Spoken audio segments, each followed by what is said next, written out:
The person who's got the maximum strikes at the school. इधर तुम पकड़ो जब प्लीज कम पकड़ो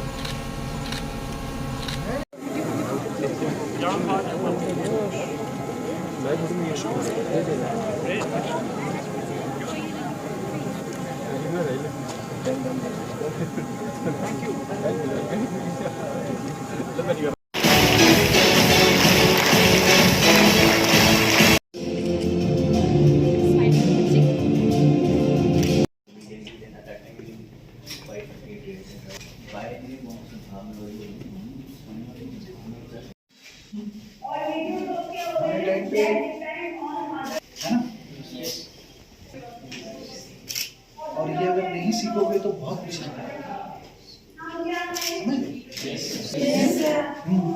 यहाँ पे डॉक्टर कौन बने? देखिए, आज हमें बड़ी खुशी है कि यहाँ इस सरहदी इलाका में बालाकोट हमीरपुर में सबसे बड़ा जो है एडिटोरियम का इनॉग्रेशन हुआ है। जीओसी साहब ने इसको जीओसी साहब ने इनॉग्रेट किया है। हमें बड़ी खुशी है। हम शुक्रिया अदा करते हैं फ़ौज का कि जिन्होंने इतना बड़ा एडिटोरियम इस सरहदी इलाका में बॉर्डर बेल्ट में जो है वो इतनी बड़ी फैसिलिटीज़ जो है हमें प्रोवाइड की है। क्योंकि मैं ये बताना चाहूँगा कि ये इलाका जो है ये बिल्कुल सरहद के ऊपर वाक़ा है और मुझे लगता है कि डिस्ट्रिक्ट पुंछ में सबसे बड़ा कहीं एडिटोरियम बना है तो वो पाइनवुड स्कूल हमीरपुर में फ़ौज की जानिब से फ़ौज की तरफ से बना है। और इस स्कूल को फ़ौज ने बहुत डेवलप किया है और यहाँ के लोगों के लिए, यहाँ के हमारे जितने भी पछड़ा हुआ इलाका है, यहाँ के बच्चों के लिए सबसे बड़ी फैसिलिटीज़ जो है वो यहाँ पे मिली है।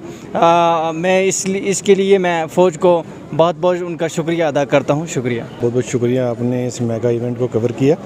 देखिए, ये एक सरहदी इलाके बालाकोट की लास्ट बॉर्डर पे ये एक प्रेस्टीज इंस्टीट्यूट जो है हमारी सेना की तरफ से 1995 में खड़ा किया गया और इस इंस्टीट्यूट ने यहाँ पे डॉक्टर्स, इंजीनियर्स, स्कॉलर्स, हर तरीक़े के बच्चों को सोसाइटी में बहुत बड़ा कंट्रीब्यूशन दिया। उसी चीज़ को आगे लेते हुए चलते हुए आज यहाँ पे एक बहुत महंगा एडिटोरियम जो है उसका इनॉग्रेशन हुआ। यहाँ पे हमारे बच्चों को बेहतर से बेहतर फैसिलिटीज़ मिल रही हैं और हम शुक्रगुज़ार हैं फ़ौज के। और मैं इस बात का फ़ख्र महसूस करता हूँ कि मैं भी इसी स्कूल का स्टूडेंट था और आज इसी स्कूल के इस मेगा इवेंट में मेरा भी आना हुआ। इसलिए हम सब का बिलखसूस हमारी फोर्सेस का, हमारे इंडियन आर्मी का बहुत शुक्रगुज़ार है कि उन्होंने ये इनिशिएटिव जो है सोसाइटी के लिए बहुत बड़ा इनिशिएटिव जो है हमारी सोसाइटी में वो ये एजुकेशन के सेक्टर में ये दे रहे हैं। शुक्रिया। ऑडिटोरियम का इनॉग्रेशन हुआ है। कैपेसिटी उसकी अराउंड 600 सर, 600 सीटिंग कैपेसिटी है उसकी। अप्रॉक्स कॉस्ट है 3.5 CR सर, जो हमें अडानी पावर ने CSR के थ्रू गिफ्ट किया हुआ है सर। और इतने रिमोट एरिया में आपको पता है बॉर्डर लाइन्स एरिया है, हार्डली यहाँ से 1.5 किलोमीटर के आगे पाकिस्तान शुरू हो जाता है और यहाँ पे इतना बड़ा ऑडिटोरियम का इनॉग्रेशंस करना हमें नहीं लगता कि किसी अदर ऑर्गेनाइजेशंस के लिए ये पॉसिबल है। It can possible only by Indian army. ये इंडियन आर्मी के थ्रू ही पॉसिबल हो पाया है। जैसे आपने देखा है हमें 2 JWS ग्रुप ने हमें 2 बसेस की हैं, J&K बैंक ने भी एक बस दी हुई है।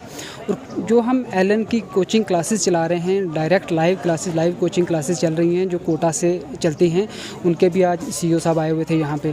तो इतना बड़ा इंफ्रास्ट्रक्चर यहाँ पे डेवलप करना बहुत मतलब डिफ़िकल्ट मानूंगा मैं यहाँ पे, क्योंकि इतना एक रिमोट एरिया है, रोड एज पे नहीं है। यहाँ पे अगर हम हाईवे से चाहें तो यहाँ पे आ भी नहीं सकते हैं क्योंकि हमारे पास दूसरा ट्रांसपोर्टेशन का कोई साधन ही नहीं है, कोई पब्लिक ट्रांसपोर्ट्स की सर्विस है ही नहीं है यहाँ पे। तो ये सब कुछ देखते हुए जैसे इंडियन आर्मी ने इतनी बड़ी हेल्प की है हमारे लिए, स्पेशली बसेस की, thanks to Indian army. Thank you so much.